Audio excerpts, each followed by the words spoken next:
Hi, this is Asa, and welcome to my audio experience.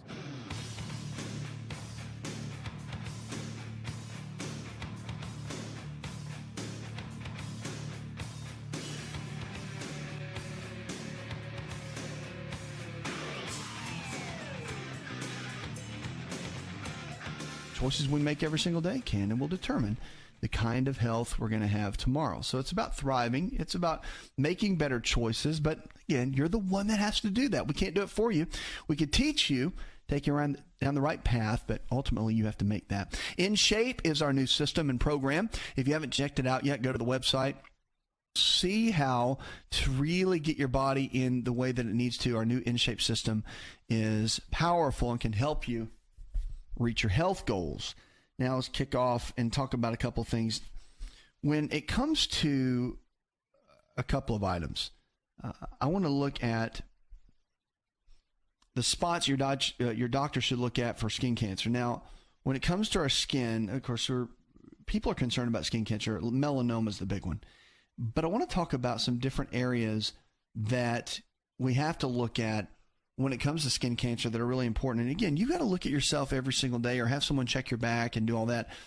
After the age of about 30, you really need to start being concerned about that. Dermatology is an emerging specialty that's just very, very strong. Of course, if you live in the warmer climates, people are dealing with it more and more. But remember, it's not just sun exposure that can lead to skin cancer, but it's also a couple of other items that can do that. I mean, poor diet can lead to cancer at any level, and you want to make sure that someone is taking a look and watching over that. So a couple spots that your doc should look at for skin cancer. Number one is the belly button. Now you can look at these too.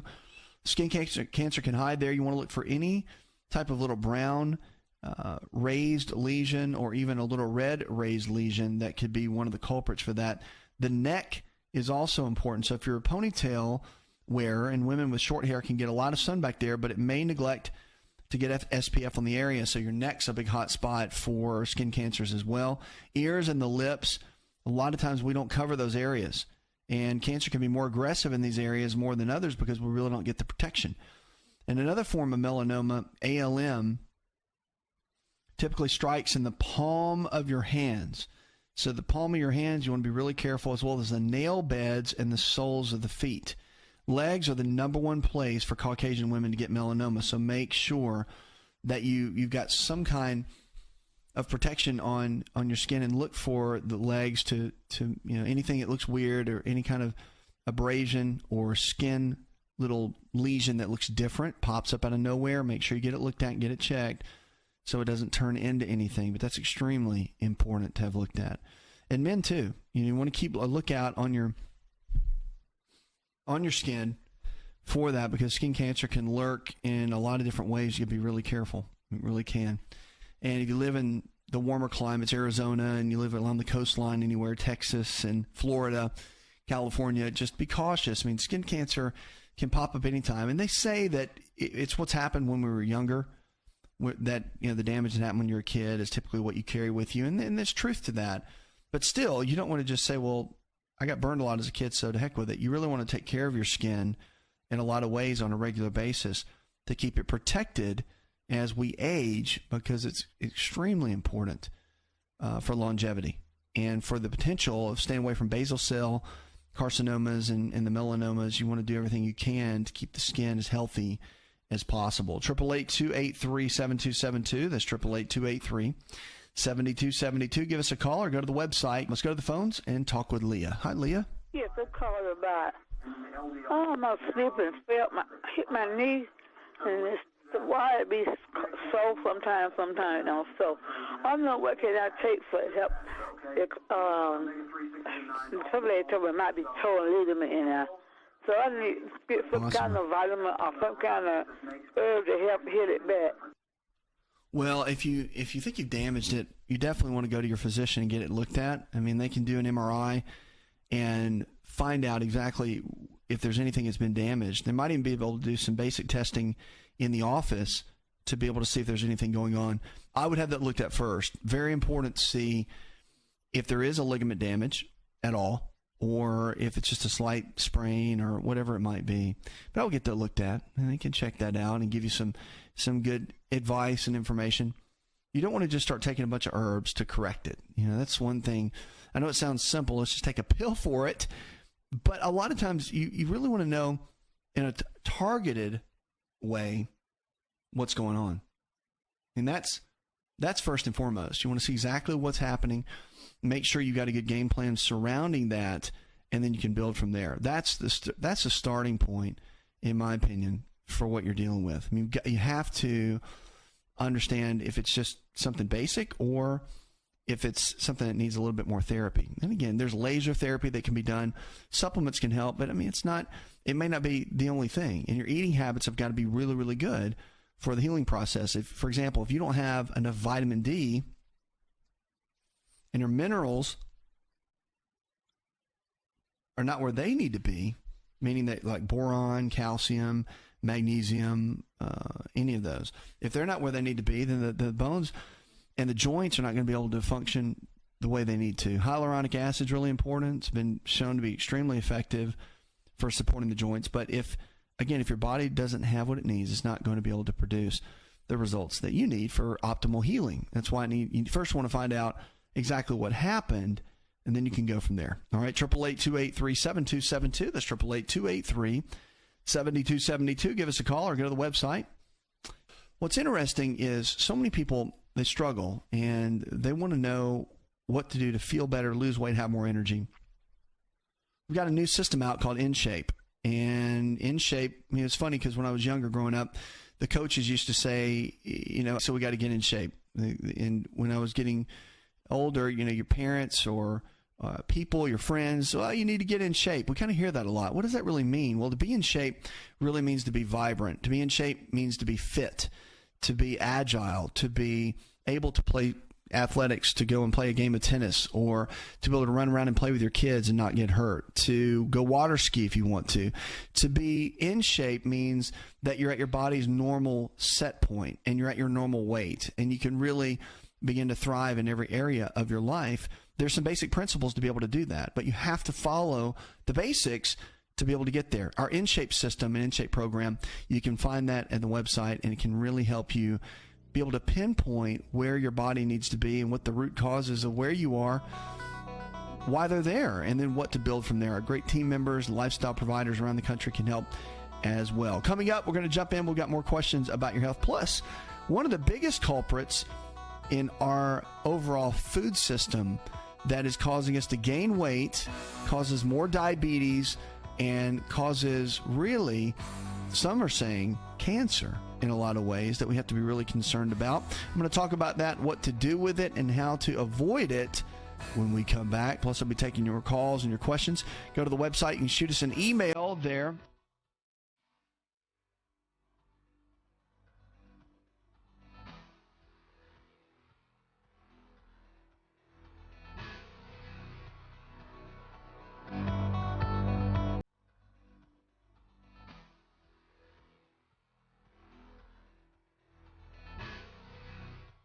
Hi, it's Asa. I'm giving you a copy of my best-selling book for free to help you in your health journey today. I'll pay for the book. All you do is just cover the small shipping and handling costs. Go to asarx.com and get your free book today.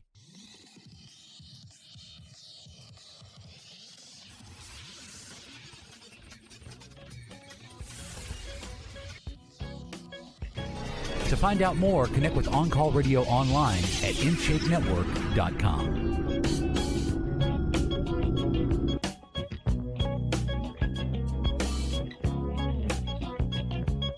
Welcome back to the show. So glad you joined us today. It's great to have you with us. Always working with your health and inspiring you to be better, because really 20% of this whole game is understanding what to do. 80% of it is doing it. It's the behavior. And that's where the greatest challenges come in, is with people trying to figure out the best ways to thrive and the best ways to get to that next level in their health and their life. So we're talking about a culprit that's in our food supply. And when I say this, you're going to roll your eyes. You're going to say, oh, yeah. I've heard of that a million times. Well, if you've heard of it a million times, then why do we still eat it in abundance every single day? That's the question. Why do we do that? Well, there's reasons for that. And we're talking about sugar. So sugar is an incredible tasting compound for a lot of people. They really love the sweet taste of it, but it has some detrimental effects, everything from arthritis to disrupting brain chemistry to potentially having cancer-causing effects to causing diabetes and also throwing the body into an inflammatory tailspin. So getting it out of our lives is very important. You might think, well, I don't use sugar packets and I don't drink sodas and I don't drink those sugary soft drink things, and so I'm good. And I don't eat desserts. Well, I'm good. Well, it's hidden in a lot of other foods too, and that's what I want to talk about. So here's some foods that you think, well, these are healthy, but they're actually loaded with sugar. So granola bars, you ever heard of that? So they're everywhere, right? Get all the people that are healthy riding their bike and running down the beach, and they eat their granola bar. Well, prepackaged granola bar is nothing but pretty much sugar. And although they'll have some oats in there and they'll sell you on that, it's loaded full of sugar. And now I'm not just saying the granola brand, I'm just saying the overall style of bar. And you can make these and make them really, really healthy. But again, many of them, just check the grams of sugar in them. There are some that are really good that don't have hardly any sugar in them at all. But just keep note of that. Cereal, in a generic sense, can be one too. So it's a great way to start the day if it's the right kind. But you start adding in, if you look at the processed cereals and the 13 grams or 15 grams of sugar per serving, you're into just a sugar tailspin with that. And that's one thing you want to avoid. Better to go with maybe a couple of eggs, a bowl of fresh berries in the morning. A big smoothie is a great way to go, quick and easy. If you're wanting something similar, get gluten-free oatmeal, put some cinnamon with it, throw some walnuts in there, and you've got a great carbohydrate portion of the breakfast. But don't forget to do a couple of eggs or some protein powder or something like that to get your protein in. That's important because there's not any protein at all, well, like 1 or 2 grams in the oatmeal to be effective. Barbecue sauce, here's another one. So we all get frustrated with condiments. Well, barbecue sauce, the ingredients are pretty much honey, molasses, and brown sugar. And the bottle brands have as many as 11 grams of added sugar per serving. So every time you slather on the barbecue sauce, you're adding sugar to your meat. So be cautious with that. And a lot of the condiments, it's easy to get lost in a lot of the extra calories and also the extra sugar along the way. Ketchup's another big one. With 1 teaspoon of sugar in every tablespoon serving, that's a lot. Ketchup has a startling amount of added sugar, and a lot of it's corn syrup. Many of the ketchup products have corn syrup in them and are just loaded. So you got to be cautious with it. Tomato sauces and soups, that's another one. If it's sweet tasting tomato soup, you know it's got tons of sugar. Always check the labels. You have to learn to be a label reader. The better you are at reading labels, the better off you're going to be all the way around. So just be cautious with that. Now, fruit juice, here's another one.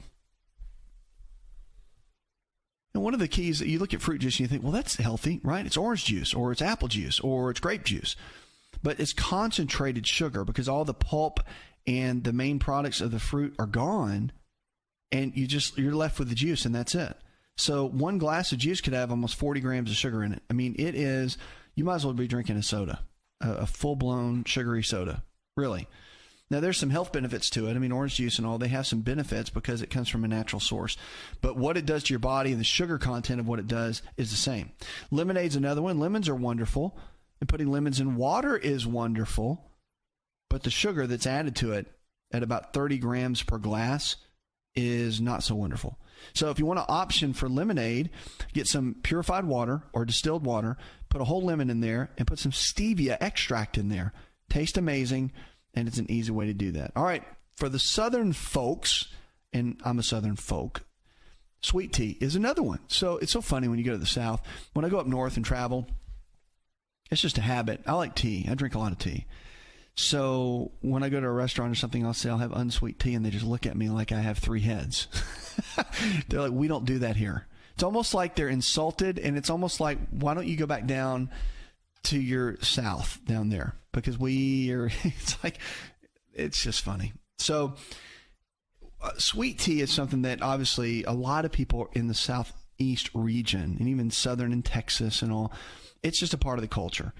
So if you can switch over to the unsweet tea, add stevia if you want to, or learn to like the bitter taste of tea and switch over to green teas. They're really good for you because of all the antioxidants, but just avoid the sugar. Again, one glass of sweet tea could have 35, 40 grams of sugar in it.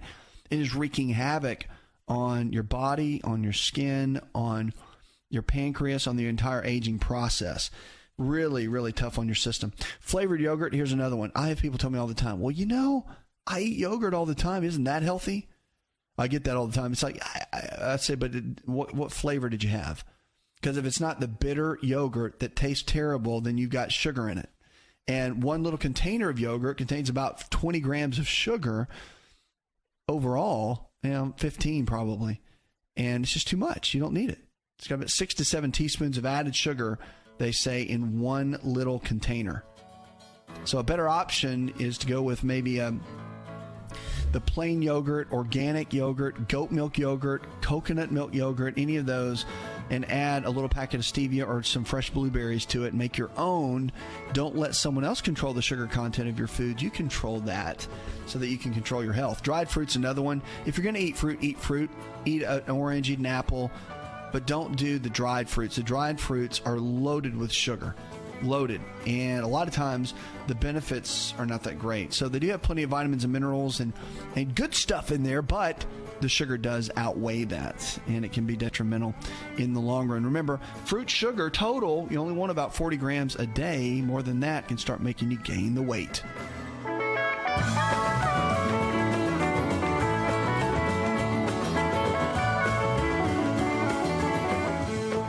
Did you know that you can listen to the Asa Rx audio experience on Spotify and Pandora?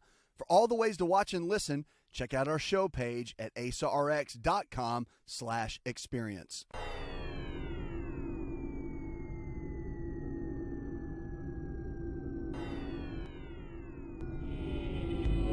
To find out more, visit the show online, InShapeNetwork.com.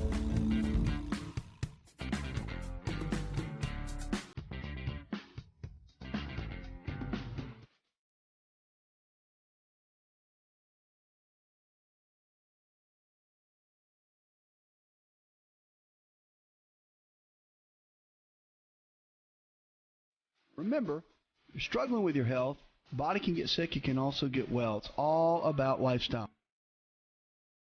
Powerful. All you have to do is learn which way to go, what choices to make. It's amazing what the body can do, but you have to give it what it needs. Now, one of the big keys that we have to focus on, especially when you're looking at overall health care, is to focus on keeping your structural part of your body healthy. And what I mean by that is the spine. So that's the one area we just don't think about. I mean, you think about it every single day. The spine is what keeps us healthy. It's what holds your entire body up. Matter of fact, your nervous system goes from your brain to the spinal cord, which goes down through the spine, and then you have different nerves that go throughout the body that control everything. The way your eyes see, the way your body moves, controls the nervous system. All of that is extremely important. So when you look at that, you think, well, my goodness, I mean, that's what actually causes the body to work, but we don't ever take care of it. It's like your teeth, all right? Your teeth are important. And if you didn't go to the dentist on a regular basis, then, of course, your teeth could get all in a bad place. So we want to get that looked at on a regular basis. So one of the millions of people who spend their day at desk jobs, I want to talk about sitting for a minute, overall posture, and this includes me. And because I'm either doing radio or doing television or in the road or in a plane or whatever. And so it's important to really take care of our spinal health so that we take care of our optimal health. Because again, if our spine's healthy, then we're going to be healthy. So millions of people spend their day sitting on a regular basis. I mean, it's it's normal. So we call that ergonomics. And the way your desk is set up at work, the way you're set up at home, whatever it is extremely important. So we've got to get the ergonomics right in the body. 20 years ago, chiropractors spent most of the time taking care of people who move too much. And today, most of the problems we see are people who don't move enough. This is one of the chiropractic physicians in this recent study that was done. So The price you pay for sitting all day, here's some basics. So people are not meant to sit in a cramped position all day. Our body needs to be in motion to be healthy.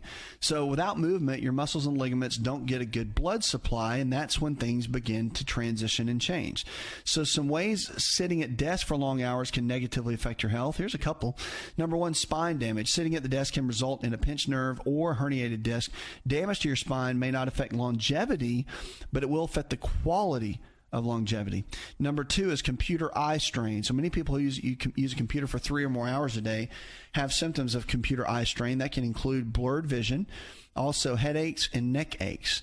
A desk job that keeps you sitting all day also can lead to conditions with heart health. So being overweight and underactive is bad for your heart, and it can decrease your longevity. When you're sitting, you're not burning calories for the most part, and you're not getting the aerobic exercise that your heart really needs. So here's a couple things with your desk job do's and don'ts. Most Americans sit down to work, and poor posture and prolonged sitting and poorly thought out workstations are a major cause of back and neck pain for the time lost at work. Tips can help. Practice good ergonomics. Number one, ergonomics is the science of designing the workplace to fit the worker. So keep your computer directly in front of you, slightly below eye level, and have your hands reach the keyboard without having to bend your wrist. Then have good back supports. You want to sit up straight. You don't want to be slouched over and bent over. Maintain a good posture is important because, again, bad posture you can't really do. So twisting, slouching, stretching, and extending your back or neck can cause pain and damage. There's what's called the 50-10 rule. And it's usually in the medical world now we're seeing that because, remember, when we're not moving more than just spinal health, then our body is becoming sedentary, and our bodies were never designed for that. So it's got that use it or lose it principle. So for every 50 minutes of sitting, you need to get up and move around 10 minutes. And that doesn't mean getting to go somewhere else to exercise. Walking for 10 minutes is great exercise. It gets your hips and lower back in motion and get your heart pumping. So that's important. And this is including driving too. You want to get out and get moving. Take the stairs as well. Using the stairs is a really good aerobic activity and increases your aerobic activity and your range of motion. That's important. You want to stretch your back. So you want to bend forward, touch your toes. If you can't make it down to your toes, touch your knees, but get moving at some level. Keep your knees just slightly bent. They say can relieve the pressure in the small of your back by putting your hands and hips and leaning forward while you're looking up. Stretch your neck. That's a big one. It's best not to roll your head around in circles. Just tilt your head forward, backward, and side to side in stretch positions you can hold for 30 seconds. Loosen your upper back, too, so you can relieve the tension in your shoulders and upper back by keeping your arms at your sides with your elbows bent at 90 degrees. And that's a great way to do that as well. So if you're stuck with a desk job, a lot of people are moving to standing workstations, and this is really cool. If you're in a cubicle or something, you may have to stay down for being on the phone all day, but ask your employer, whoever you work with, to see if they can transition and switch for you to have more of a standing style workstation that you can really get behind. It makes a big difference. It really does. And it can help tremendously when you're looking at building an overall game plan for better health and for your options. Because remember, as we get older, we start losing a lot of our ability in our spine, and the integrity of it can really begin to decline as well. So you've got to keep the spine healthy. It's extremely important. We sit all day. We need to start doing more standing. And, of course, that means better shoes, and it means better posture, working on the core muscles, low backs and your abs, all that, keeping everything tight and the way it needs to be, because the sitting really does do detriment to our health in the long term. 888-283-7272. That's 888-283-7272. Give us a call or go to the website. Now, one of the keys, too, we're going to jump into in just a moment. I want to get into our foods. And remember, food can bring health to the body, or it takes health out of the body. So learning the type of foods that your body needs is extremely important. So we want to eat the right kind of foods. And we're going to talk about a powerful superfood in just a moment. First, I want to go to the phones and talk to Carl. Hi, Carl. I have a question about gastrointestinal health, whether or not I need HCl, the hydrochloric acid, to break down food. I've had a GI doctor say no, and a naturopath say absolutely yes. So just a question about that. Yeah, I think so. I think there's several things you want to focus on. Digestive enzymes are really good. Probiotics are really good. They're my two favorites when it comes down to overall digestion. Bromelain is found in pineapples, and the bromelain is a real powerful enzyme. Proteolytic enzyme is what we call it. It breaks down proteins and really gets the body working at a much higher level. And if you don't get enough of that, then that's where the challenges happen. So you start getting acid reflux because you're not breaking your foods down very well, and the food has nowhere to go. So there's quite a bit you have to look at when you're looking at different food groups and how the body gets what it needs. So I would look at the enzymes. Plus, you want to look at even intermittent fasting. Intermittent fasting has really come on strong in the medical world and in the health world because of what it does to the body. Remember, when you don't eat for a certain period of time, intermittent goes like this. Look it up. But some of the basics: you eat dinner, and then you don't eat again till the next evening dinner. Now, your dinner can be at 9 o'clock at night, and you can eat again at 3 o'clock the next day. That's not a big deal. But it's just it's the point of doing that. Most of it's sleeping, but it gives your digestive tract a chance to rest. And that makes a tremendous difference in your overall health. All right. 888-283-7272. Give us a call. If you're looking for a lifestyle provider, someone in your area that believes the same way we do, just check out the website and someone can help you along the way. If you're looking for our InShape system, our program, that is really a great way to learn how to feel better, lose weight, have more energy, and just get your body where it needs to be. Sometimes you feel like you just kind of lost it, made some decisions and didn't really know where your body was headed, and then finally figured it out. Well, that's what we can do. We can help you really go to that place and get your body as healthy as possible. Well, go to the website. You'll find our InShape program there as well. All right. Tomatoes are our food of the day. Now, remember, food either brings health to the body or what does it do? It takes health out of the body. See, you're learning already. So tomatoes are what we're talking about. They're considered a vegetable. They're actually a citrus fruit, believe it or not. And they're incredibly versatile. You know, in the 1800s, they become a staple food in the United States. They have a high acid content, which makes it perfect for canning. A medium tomato has plenty of nutrients in it. They can ward off cancer. Numerous studies have shown that the more tomatoes people eat, the lower the risk of certain cancers, especially lung, stomach, and prostate, because of a component called lycopene that's responsible for the red color. It protects our cell walls and protects the cells as well. Prevents DNA damage. This is one that I think is so powerful. So our DNA is what we're made of. That's what our cells are made of. And the tomatoes are high in important antioxidants such as vitamin C and vitamin A.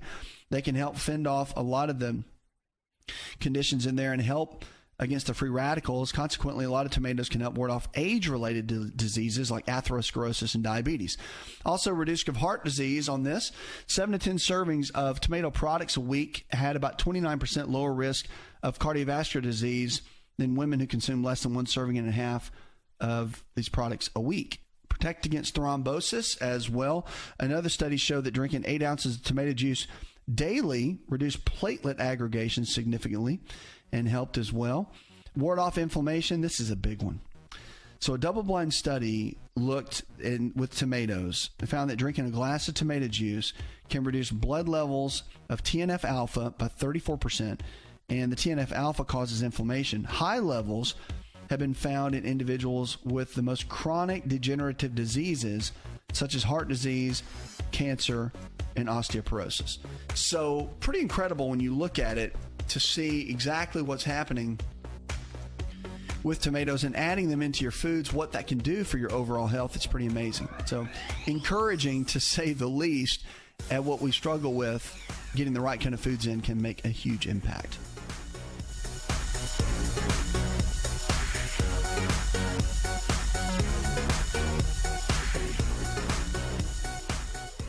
Hi, it's Asa. I'm giving you a copy of my best-selling book for free to help you in your health journey today. I'll pay for the book. All you do is just cover the small shipping and handling costs. Go to asarx.com and get your free book today.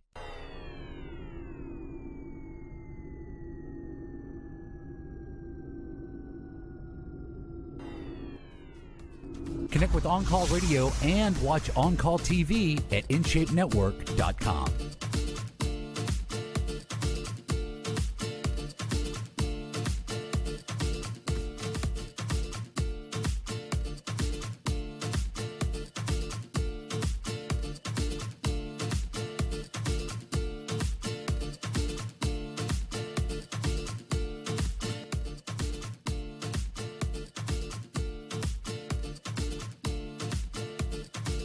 There you'll find all health programming on demand that we produce. So you want fitness shows, healthy eating shows, all of that is right there on the network. You can find it on your tablet, your phone, your computer, your smart TV, whatever it is. We are there to help you each and every day. That's what it's all about. It's about giving you the help that you need to thrive and not just barely make it. That's what the show. Lifestyle is our medicine, and don't forget it. Long sleep time, you could have a higher stroke risk. So adults who sleep more than 8 hours a night can face a higher risk of stroke, a new study suggests. The long sleepers were 46% more likely to have a stroke than those who only got 6 to 8 hours of sleep, researchers found. They said previous studies have always suggested a possible association between sleep and risk of stroke. So there's a balance. The one thing we learn out of this is that lack of sleep can lead to higher stress levels, which can raise blood pressure and stroke risk. But too long a sleep can actually do the opposite. The changing sleeping patterns are more the concern. Long sleepers would be wise to monitor their lifestyle, eating a healthy diet, exercising regularly, to avoid a lot of these cases. So again, they're finding the sweet spot to really be about 7 to 8 hours. I wouldn't really go over that. And if you're a sleeper and like being in that bed, or you don't need to get up for anything, you might want to just at 8, just call it a night, get up and move around and start training your body to be done. Because the 7 to 8 hours is the sweet spot, really, no matter what the age is. If you're a teenager, you need more sleep, that's for sure. But if you're 40, you don't need that much sleep. So you need to crank it back a little bit and get in that good sweet spot for your health. And you don't need to be sleeping anyway. Don't sleep your life away. Get up and make something happen. 888-283-7272. That's 888-283-7272. Lines are open. Give us a call or go to the website. Let's go to Barry. Hi, Barry.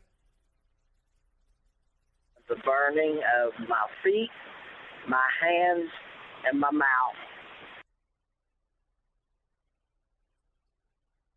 Okay. All right, let's see. Well, one of the things, if you've got burning, feet, hands, and mouth, definitely go to your physician and get checked. Because neurologically, there could be a couple of things to look at that need to be checked into. And one of the keys that it could be, there could be a nutritional deficiency. Very common. It could be something simple as vitamin B6 or vitamin B5. Okay, but if it's not, then you got to have that looked at, and then of course, one thing I would look at for sure is making sure that the deficiencies aren't there, and the blood work can always do that. Okay, it's a simple little blood test your physician can do. They can check it, and easily with burning, a lot of times there's a strong nutritional deficiency with it. Now, there could be a neurological condition going on too, and that's why you want to get the testing done. And once they get that done, of course, you can build a game plan from there. That's where you start. You don't want to just sit back and do nothing, and it's not just take this herb and you'll be okay. So you definitely want to get that looked at and have them get a full analysis. But usually there's something neurological and nutritional that go along with that. All right, 888-283-7272. That's 888-283-7272. Lines are open with questions about your health. You can give us a call or go to the website. Let's go to Aaron. Hi, Aaron. Low energy, thyroid issues. Mm-hmm. That's it? Okay. Well, if you've got low energy, and if you think there's a thyroid condition going on, I would check with your doctor for sure on the test. Make sure the numbers are where they need to be. If they haven't checked cortisol, I would have them look at that. Also, vitamin B12 is something that is sometimes overlooked and not checked into that thoroughly. You could have some anemia going on, but a lot of times the adrenal glands, which are the body's stress glands, these little glands that sit on top of the kidneys, that causes low energy many times. And that could be a direct correlation with the pituitary gland, which is a little gland in the brain that controls all the functions in the body. So if you get the pituitary gland working and make sure it's working at peak order, then the adrenals and the thyroid tend to work very well together as well. I would just get that looked at, and first and foremost, and that's the big key. Okay, 888-283-7272. That's 888-283-7272.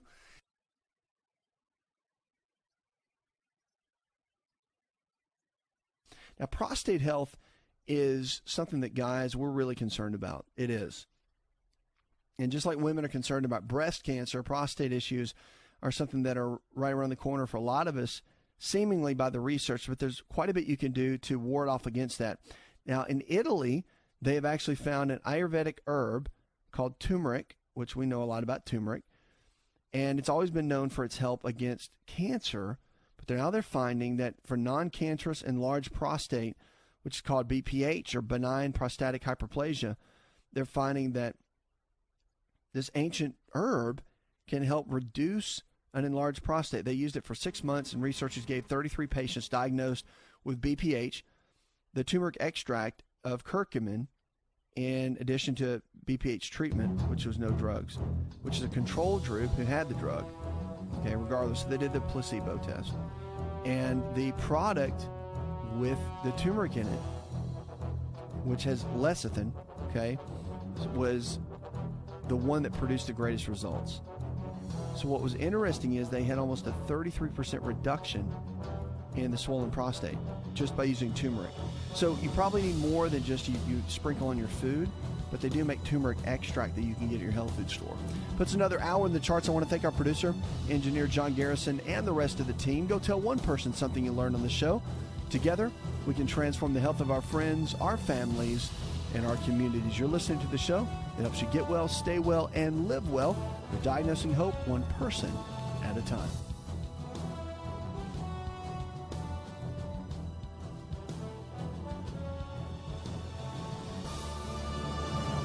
Did you know you could listen to the Asa Rx audio experience on Spotify and Pandora? For all the ways to watch and listen, check out our show page at asarx.com/experience. Hi, it's Asa. I'm giving you a copy of my best-selling book for free to help you in your health journey today. I'll pay for the book. All you do is just cover the small shipping and handling costs.